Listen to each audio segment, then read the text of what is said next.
No, I think we're all grateful to learn from you though. So No, this is very, very helpful. I think Oh, we're hoping not to have the same issues, but Super helpful. point. yeah, Okay. no, we've all been waiting for you and Mackenzie to, lead the way for us. Yeah. Okay. Thanks for being the guinea pigs. Yay.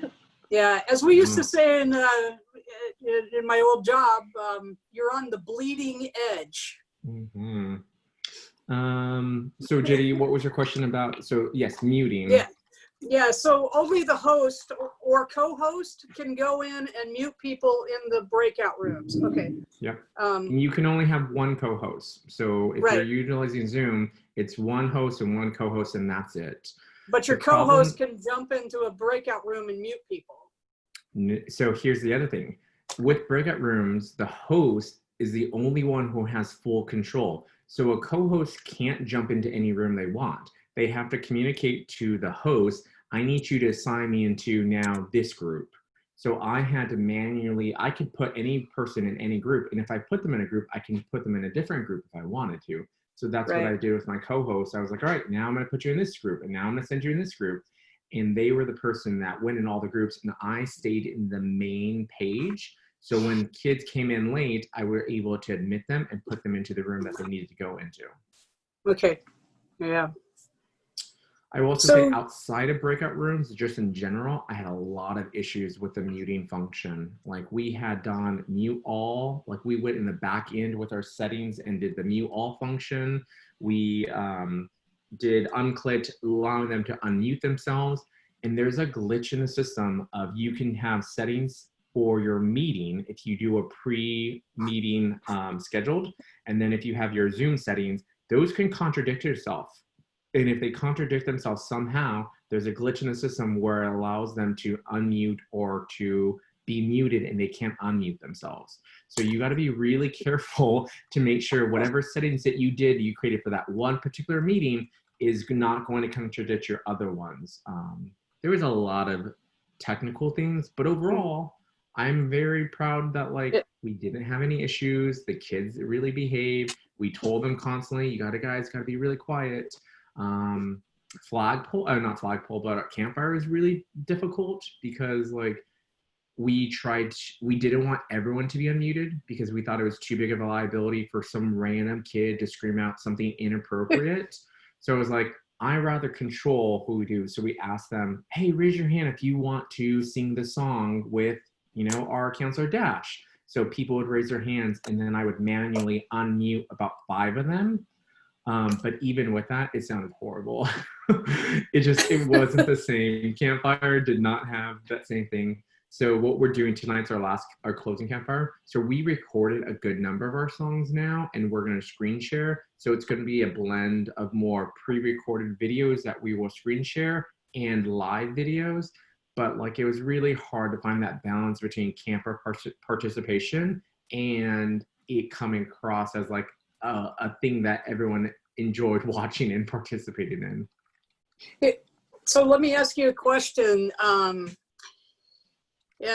So you, I believe, said that you were going to do 2 song leaders, and then you would unmute 4 or 5 kids, and then they would sing the song, and everybody else was muted, right? And it still didn't work even with that few? Yeah, for the most part?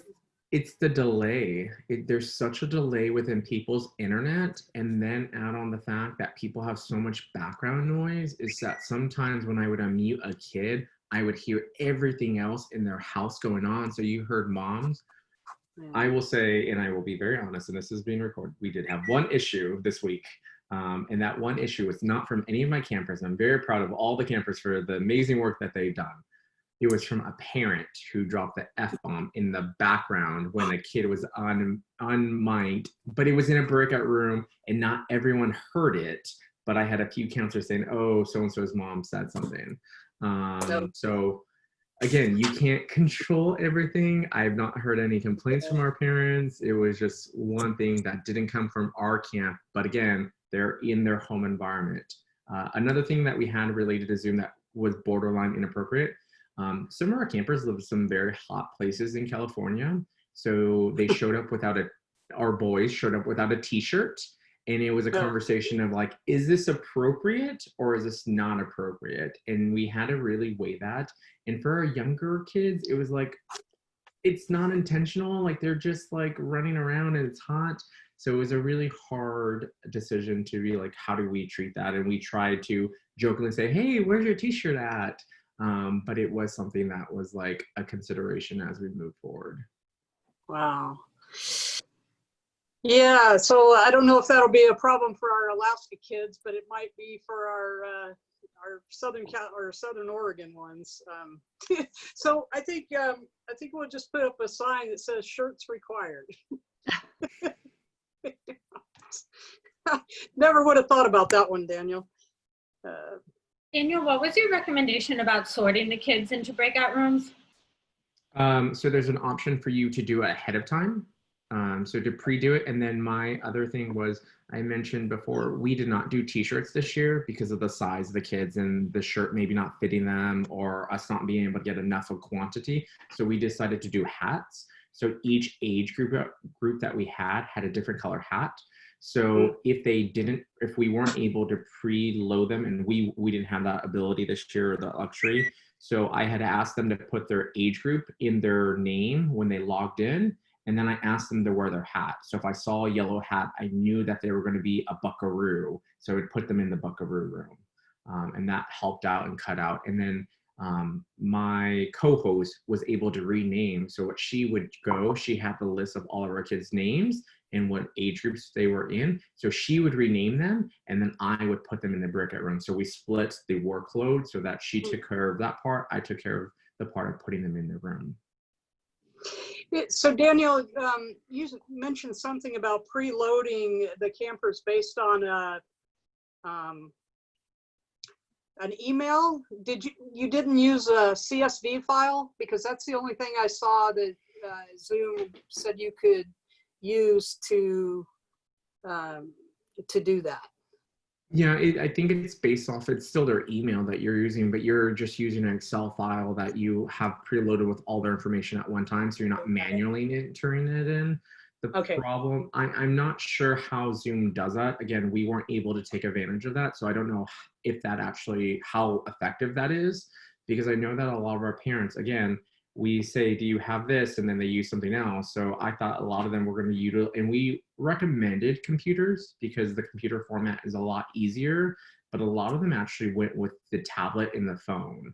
So just make sure when you're communicating with your parents, the technology related to Zoom looks different and the settings are different for a tablet and a phone than it is for a computer. So often I tell people, oh, go to the top right to change the gallery view to the speaker view. That's not the same case when it comes to your phone or tablet. All you have to do is swipe it and then you're able to see the multiple screens.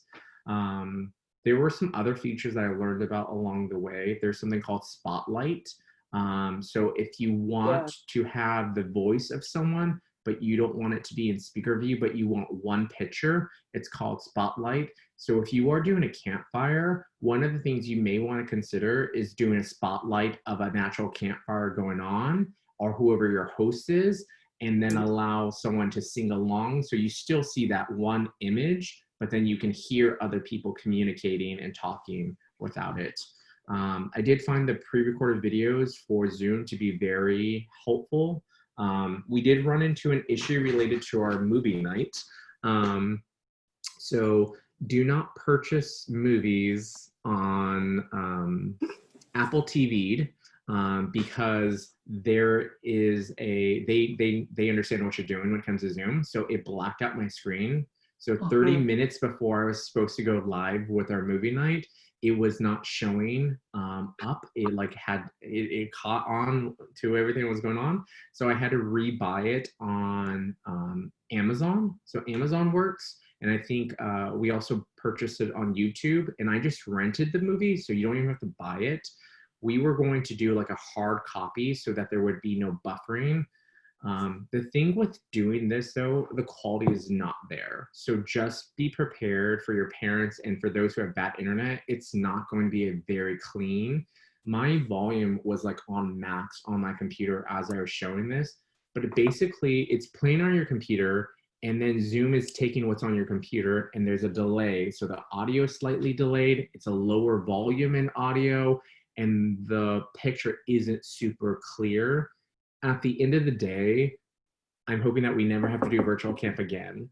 But at the end of the day, like, the kids still loved it. We still had really high numbers for the kids partaking in it. They were eating their popcorn that we had sent them in their camp in the box. They were eating their candy. They were cozy up and like sleeping. Like half of them were asleep at the end of the movie, but their camera was still on. It was still a very cute thing. But for our older kids, I'm sure they probably just logged off. We did lose maybe like 15 people at the end of the movie, and that's just what it is. It was actually a longer session than we did normally. All of our other sessions were only an hour, from 7 to 8, where the movie night went all the way to 8:45 for us. Okay. Daniel, how did you, I know that the theme of your camp was in itself addressing social emotional needs of campers, but what did that piece look like for your campers? Like, were there any specific activities that worked well? What are your suggestions there? Yeah, this is so there were a couple things that we wanted to do that we just didn't have time for, and there were some things that I feel like we did and like it was good, but I wish we could have had a bigger psychosocial component. So the week before camp, we have and this is just an ongoing support group that we hold, but it's our parent and caregiver support group. So that was offered a week before, and then during camp, every single day. Our mental health team is called our wellness team, and at camp they have their own little room set up, and it's called the Aloha Room. So we created a virtual Aloha Room. So if you go onto our website, you can see all of our content on our website. We have the Aloha Room with Jamba and Poppy, who is James Bosch and Alexis Castro.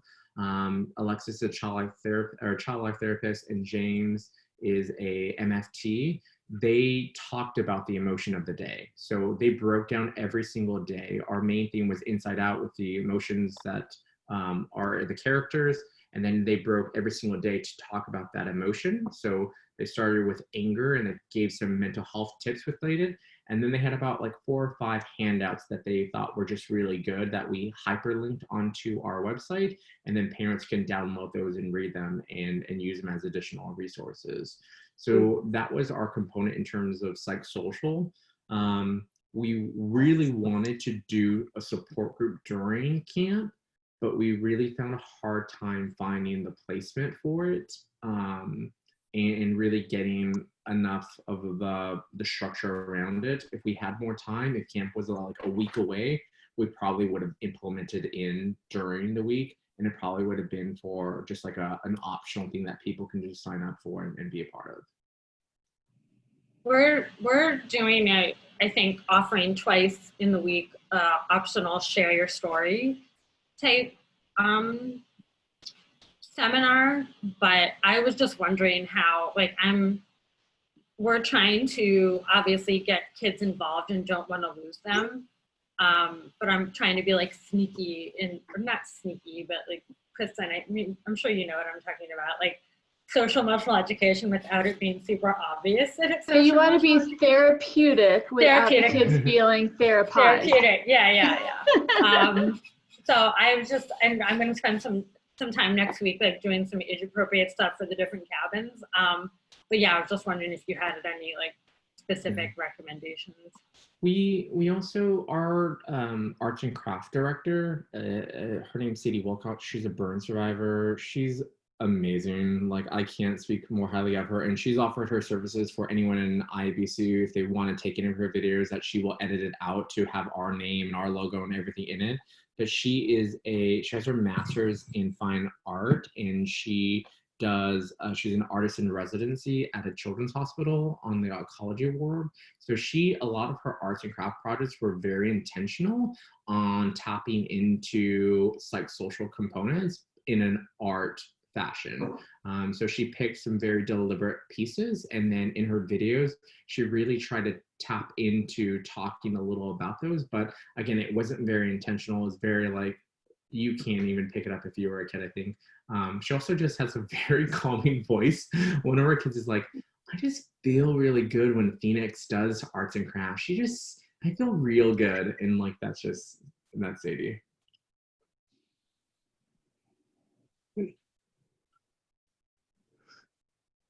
Okay, so I was just looking at the participant list. I was hoping Kenzie would be on as well, because she's running her camp this week as well, but probably online right now. So you guys have any other questions for Daniel, or? Thanks for sharing all your wisdom, Daniel. Totally. Nope. No problem. Michelle, do you have a question? Yeah, so even like that first initial getting stuck in the waiting room area. I mean, so we're shooting for the Zoom platform as well, but I wouldn't know how to solve through that. Yeah, it's definitely hard to get a hold of Zoom IT support too. Like, I think there were some definitely hiccups related to Zoom that, like, it's hard. But I think when we do a survey of what is a better platform out there, I will be honest, like, within that price range, there just isn't. Like, it was the safest, most secure thing. I'm going to be uploading a bunch of documents onto the Google Drive. One of them is a document called Securing Your Zoom Meetings, and it was produced by its best practices for securing your Zoom meetings by Zoom. I really highly recommend anyone who's not comfortable with Zoom to read this if you're facilitating your discussion there, because it helps in just educating yourself on some best practices. But Zoom and IT issues, that's the problem with going virtual. These are all things out of our hands that you can't fix, and you just have to have patient parents and campers and counselors. Hey, Melissa? Yeah, Daniel, what size box did you send the campers? And I know you said they really enjoyed like the candy and stuff that you sent. Did that went well? I know you said there was a delay, but the boxes were well received? The boxes were more than well received. They loved the boxes. I really encouraged, our boxes were 12 by 12 by 12. And that was bigger than we originally were going to go with. I originally wanted to do flat rate shipping boxes, and the largest dimensions that they have is a 12 by 12 by 6. So not everything would fit in our box, so we ended up having to go bigger. For us, this was one of the areas I was pleasantly surprised in. I thought I was going to pay close to $4,000 in shipping related to just like shipping out. What we found was that most of the boxes in California were no more than $12, which was a huge sigh of relief for us because I was really expecting to pay a lot more. If you are shipping internationally, if you have any campers, if you live by the border and you take on kids from Mexico or anywhere else, those boxes take forever and you have to go through customs, which was something that we unfortunately learned the hard way. We do work with some kids who are in Mexico, and unfortunately they didn't get their boxes in time. So that would be the only downer thing. We did have also 3 kids who joined the week of camp because they saw everything that we were doing. So again, unfortunately, they weren't able to partake, and all of our videos were connected to the boxes. So there was that, I think, bummer phase. We ended up like overnighting some boxes to kids, but again, like it's still, I think, for inclusive and equality, like it made me a little unfortunate that like not all of our kids had their boxes at the beginning of the week. And that was nothing on our part, but on the part of them just not turning their applications. I have a whole video that I will be putting on the shared drive too that goes through all the things that we put in our box because we just wanted to give people a clear view. We did Ziploc baggies per day. And honestly, that was the best thing for us because it allowed us to organize it so that kids didn't just go through everything and then lose what they were needing to do for a particular day. So we clearly laid and did labels and made sure that it was well organized so that they knew what we had in store for them for that one day.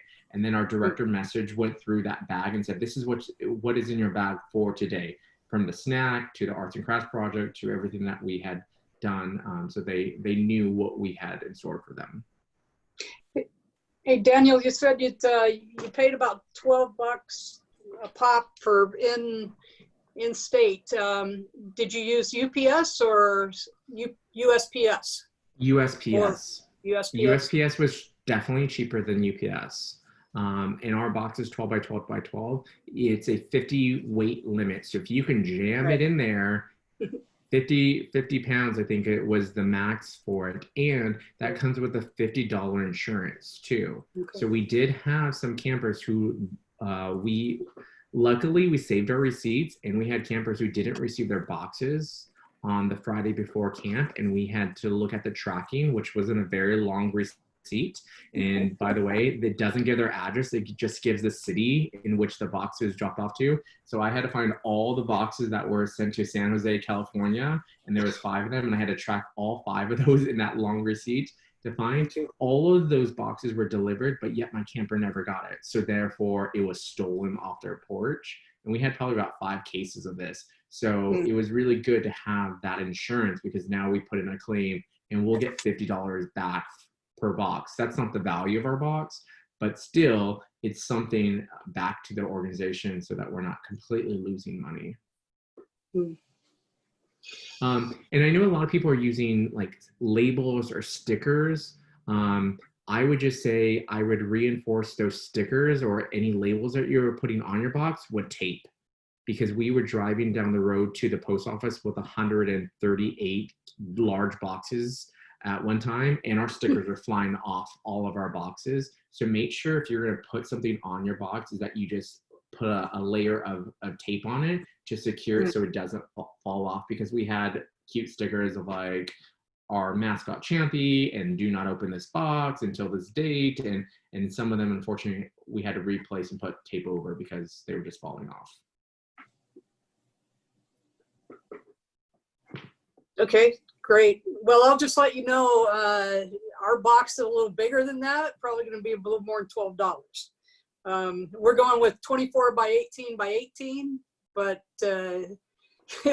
we are, there's some things in ours. Every kid is getting a stuffed bear. It's our foundation does them, and they're getting a jacket and a t-shirt. So when our guy was kind of putting all this stuff, potential stuff in a box, it was much greater than 12 by 12. So I'm impressed, Daniel. I will say customized box take a while to load. I think people think that the box situation would be like a day to do. It took us almost a full week to get our boxes prepared and packaged. Wow. We did, and if you're doing boxes that are customized with their names on things, their award certificate had their name on it, and we had to sign all of those. Their name badges had their names on it. Anything that was customized for that kid, including a shirt or anything else, took a lot of time. So our arts and crafts were all age specific, and we wanted to do that so that the older kids weren't going to get bored, but the younger kids could still participate. So we had to do different arts and crafts for some projects and some days. All that takes time to load into a box and to do it. So if you are doing customized things, just be prepared to give yourself enough time to load these boxes, because it takes a lot of time. And if you said you included something, the parents are going to hold you to that, because they'll say, I'm missing this, I'm missing this. And then you are getting these calls in your emails during the week of like, I don't have my pin for my rock drawing. So just be prepared that like, there's little error that you can have within these boxes. So the more you customize it, the more you're really putting yourself in a position of critique. Yeah. So quick question for you. You said a week to pack 138 boxes. How many people were working on those boxes? We had 5 of us, and we only went with 5 because we are still practicing COVID guidelines. We all wore masks during the same time. I was in 106-degree temperature. We had stations, so we were 6 feet apart, and we had tables around a backyard. And each table was a different day and different station in which you were packing, and you would then take your box to the next station. So it took us a while to get everything situated. And I would recommend is that you validate the addresses at least 3 times. So we receive our applications, and if you're going through an online portal, you have so much work cut out for you. If you're using Camp Docs, or if you're using something where they're typing out their address and you can clearly read it, you're already ahead of the game. If you're having them write in their own application handwritten, chances are you're going to misread it. Whoever's putting it into the computer is probably going to make a mistake and mistype something, and you're going to have a mistake. So we had to have my staff like call 2 rounds to verify this is your address, this is your address, because we didn't want, we had very room around for us to have any errors in having boxes returned back to our office, because the turnaround time to get them the box back to them. So it is something to consider, making sure that addresses are correct multiple times so that you're not having them shipped back to you and wasting money. Good point. Good point. So how did you send your the schedule of activities? Or did you just have that online? It was printed off. So everything for us was about things being equitable. It was emailed. Once people were registered, they got an email with all of our documents, from how to share photos with us, how to log on to Zoom, the campers code of conduct, the agenda for what camp is going to look like, and the schedule was emailed to them. It was also put on our website. So if you go to our website, you'll see all those documents. We also converted everything over to Spanish, because we do have a good number of parents who speak Spanish. And then we also included in the box. So it was placed in 3 different locations where they had access to all 3. So that was helpful. Okay. We also did, smaller boxes for all of our counselors. So all of our counselors who were involved, they got a package from all of us too. So we had about 65 volunteers who participated this week. Not all of them all at once. Some of them just did pre-recorded videos. Some of them just did certain days of the live sessions. But it just gave us enough volunteers to work with, and we shipped them a package too, so they can participate with it. So we sent them, like our campers, the songbook. They got a hat with a certain color to identify that they were a volunteer and a staff. We gave them all a different color. We provided them with some like thank yous and some things. We have our mascot, like I mentioned, is Champy, which is like a little stick figure guy. We did some 3D printings of him and sent them all to all our campers, and the campers and the counselors loved it. It's kind of like Flat Stanley, but Flat Champy. So we provided them. And then we also, I think I shared before, we have an online store. It's our camp store that goes live every year. And counselors are able to buy merchandise. So there's t-shirts and sweaters and hats that they can purchase themselves with that year's logo. And anyone who bought it, they were just packaged with the package that we sent them already. So we didn't have to spend more on shipping. Cool. Very good. Awesome. Awesome. Ooh. Now, how many of you want to cancel camp altogether now? Daniel, I love the fact that you're a trailblazer and you really, shared so much. Like I said, I've been waiting for this. A little scared for you, being one of the first ones out of the gate, but sounds like it worked out. But totally understand why you don't want to do it again. Hopefully, it's a one-time thing, right? Okay. Anybody else have anything that they want to share today? New plans, new ideas? What's going on with your camps? Where are you in the process? Don't be shy. So I did get a lead on the reading the book out loud piece. Mm-hmm. That I talked about last week. Random House actually has a form for teachers and camp leaders and nonprofits to fill out to get permission to read the book out loud and record it. The deal is you have to fill out this form, then they'll let you know, and then you have to take it down as soon as your program is over. Like you can't leave it up. So, yes, question, is this any book that we read? Well, any book that's by Random House. Oh, okay.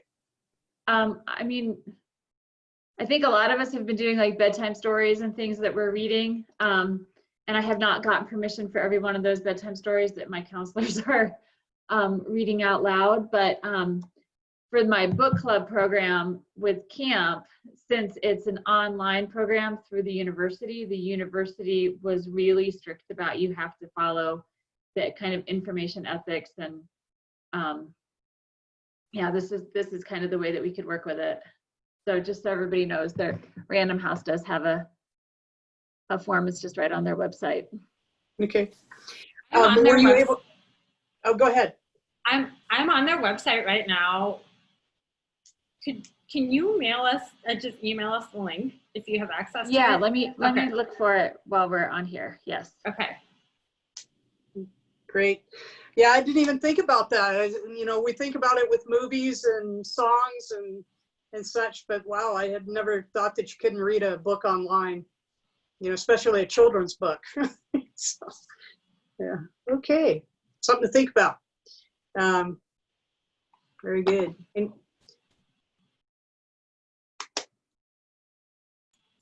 anybody else? Madeline, how are you doing? We're in the process of, so we're doing more programming in a day. And we're in the process of having our volunteers who are leading activities it's like a half-hour long lesson. I'm just kind of really pushing them, like we need to start ordering the materials for the boxes and putting the boxes together. When we can, we're not shipping. We're going to deliver the boxes or have the caregivers come to a central location. So that takes a little bit of the pressure off. But I just think that, I don't know if anyone else, oh, sorry, my hearing device.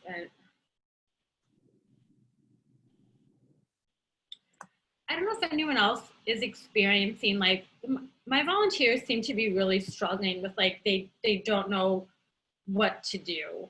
And I'm finding that I'm spending some time reminding them, like, you know what to do. We have the skills that you need to be a good activity lead, facilitator, a good partner in this project. It's just gonna look different. But I feel like everyone is like, they don't know what the week is going to look like, and they're not going to know until we actually start. So I'm really having to like be the person that is like, you guys, the skills are there.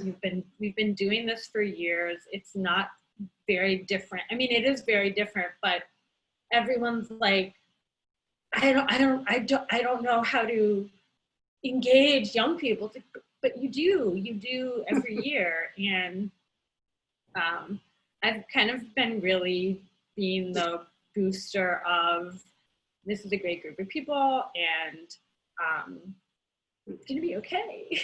So I don't know if anyone else is experiencing that, like having to kind of like work with your staff on like. I'm getting a lot of my staff saying, I'm not that computer savvy and I don't know this. And I'm like, okay, well, I mean, we just have to try, Yeah. In similar ways, they're like, I'm just overwhelmed. I don't know the computer system. I'm like, well, we'll have training. And I've been trying to do like, I'm calling them my Zoom sip and chat, like weekly meetings with my staff, encouraging them to make their favorite drink and let's have a Zoom chat and we'll kind of update you. And that seems to be helping, just that weekly, whoever can jump on, I mean, if they want. So it's different every week, but just kind of connecting with them and maybe talking about camp or just how their week went. And it seems like things are a little bit softening up and they're a little less overwhelmed, just so that they're more comfortable with Zoom too. So yeah, there were just so many questions after we had orientation, and there were just so many questions from the volunteers, and I didn't have answers for them, and yeah, it was just a lot. The past 2 weeks have been hard. Yeah, I can understand. It's a new world for a lot of people. I think that those who are parents who've been kind of inundated with this for the past couple of months are probably you know, a little bit ahead of everybody else. I hadn't even really thought too much about, you know, working through with the staff. I know that I've got a couple of older staff members who, you know, have told me that they have no idea what Zoom is. And I just encourage them to go find somebody who, you know, maybe one of their children or grandchildren to help them learn it. And then, but I love the weekly staff happy hours. That's right on, Melissa. Like Yeah, that. they've been enjoying it, so. Yeah.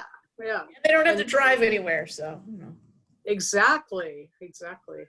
So I know that this is an issue just in the burn community in general, what we're seeing within our hospital. So we facilitate a support group for burn care professionals. So anyone who's works in a hospital sounding or a firefighter, or we open up to our staff and all our volunteers.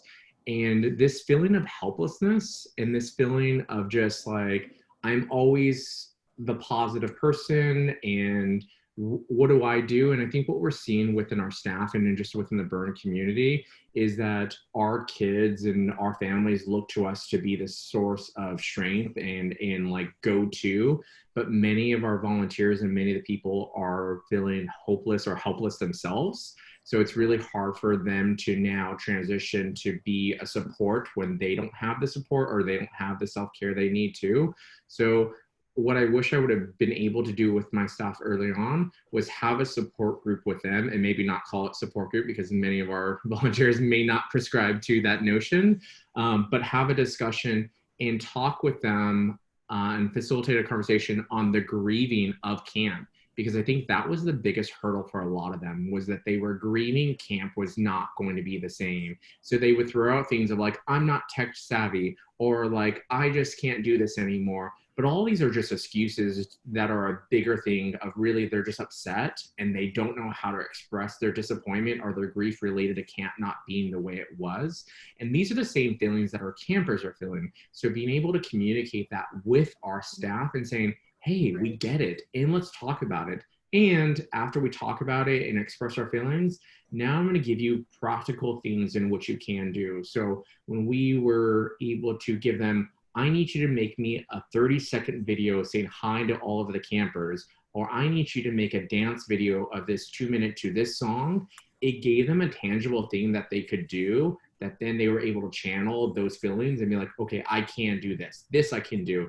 And when they saw all their peers on a group call, or the first day when they saw all the campers, immediately the shift happened with all the staff of like, I'm excited, I'm so excited, I'm so excited. But beforehand, it was like pulling teeth to get anything from them. Great ideas, everybody. I want to toss out something that was brought up at our planning meeting this past week. Has anyone ever heard of Flipgrid? FLIPGRID. It's a Yeah, we used it for the counselors to record, just like Daniel just said, like when the pandemic started and we started doing physical distancing, not social distancing, because we're physically distant but still socially connecting. I just can't, I didn't come up with that terminology, but I heard it this week and I was like, oh, I'm gonna start using it. It was great because you could just film yourself and like, yeah. Really So yeah, if you guys go check it out, because I guess a lot of educators are using this, and it was actually created for educators.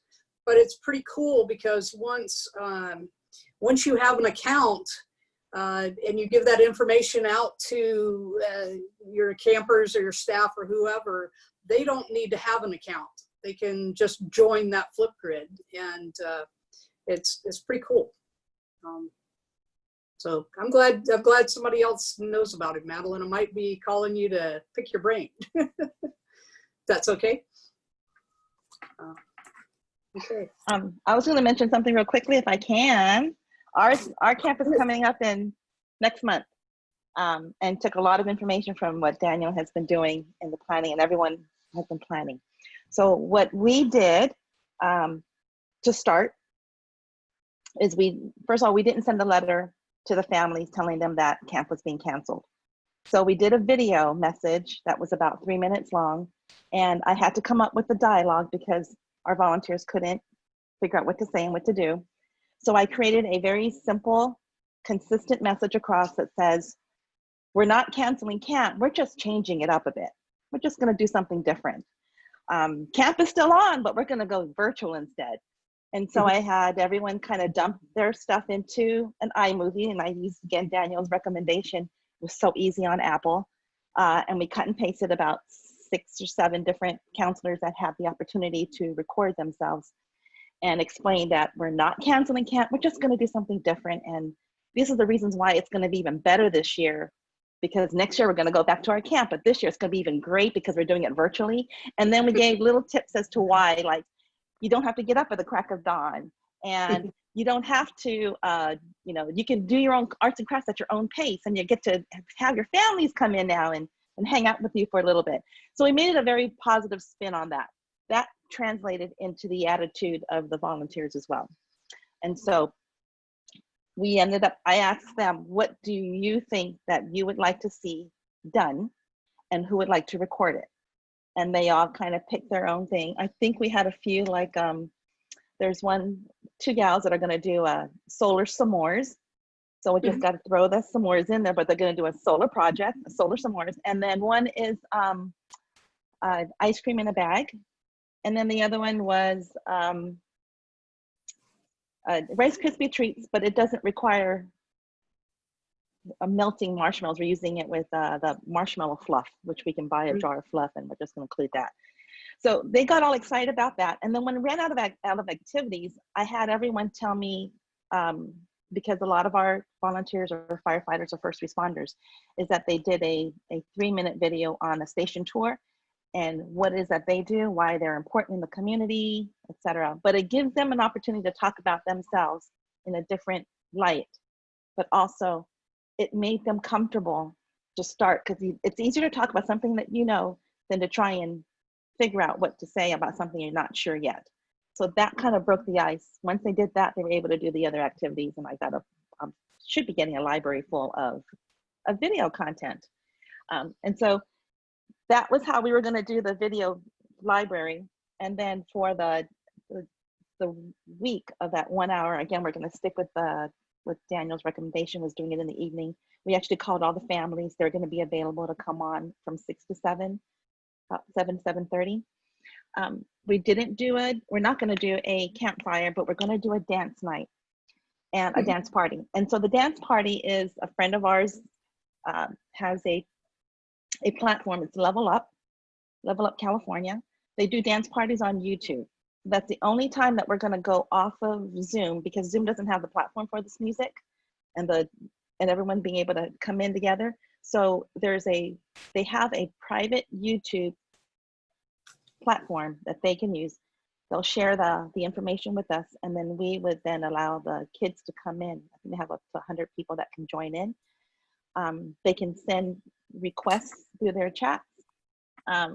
They can't really talk to anybody, but they can talk to the organization, to the DJ, so they can actually get the music that they're playing. And then they're going to give out some Amazon gift cards, because they do a little bit of a rally, and then the kids all have to type in responses. But it's, again, very fun.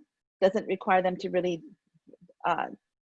get onto Zoom and have to worry about so much of the chatting. I think we're also going to do just 2 days where we're actually going to have the breakout rooms, and we're setting that up. And I like, Daniel, your ideas, because I'm going to try and preset all that so I have fewer complications on that day.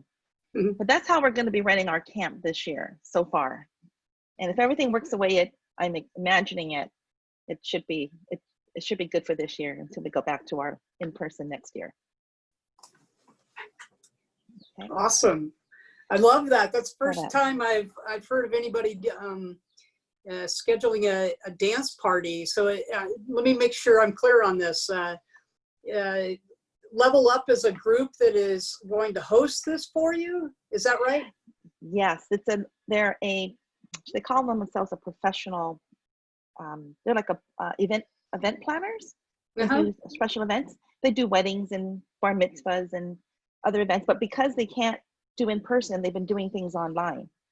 So I sampled a couple of their online parties. Like every Friday they have an event. I think this Friday's tonight is their last day that they're going to do it, and then they're just going to go into private parties. But they should do graduations. They actually do graduation parties online as well through the YouTube platform, and they just have dance parties. They play really good music, and then there's lights in the background that's flashing, and the DJs are all very engaging. And tell you the truth, I didn't know what to expect when I first saw it, but when you're in the party, it was quite fun. And I'm older, so it attracts the kids, and that's the only thing that we were worried about. We just wanted to make sure that the kids are going to have fun with us. And so, Yeah. I'll have to look at that. We're doing a dance party. you're doing a dance party too?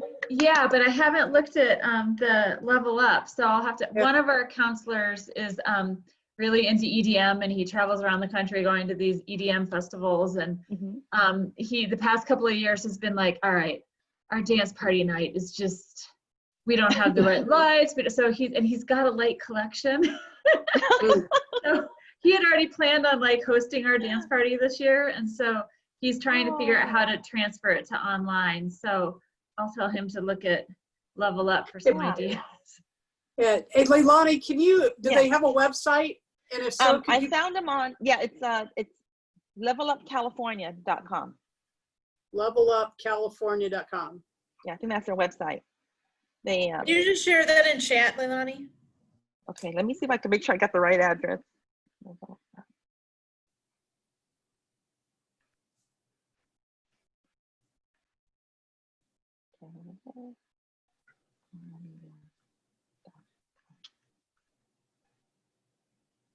Yep, that's them. Okay. Sweet. Yeah, Awesome. it's fun. Okay, well, I'm gonna check them out too. So, or maybe there's a Washington version of them, or something like that. But it's online, so who cares? Well, Yeah. this is true. This is true. Good point, Kristen. Yeah. All right. Okay. Well, we are past an hour, and I do want to be cognizant of everybody's time.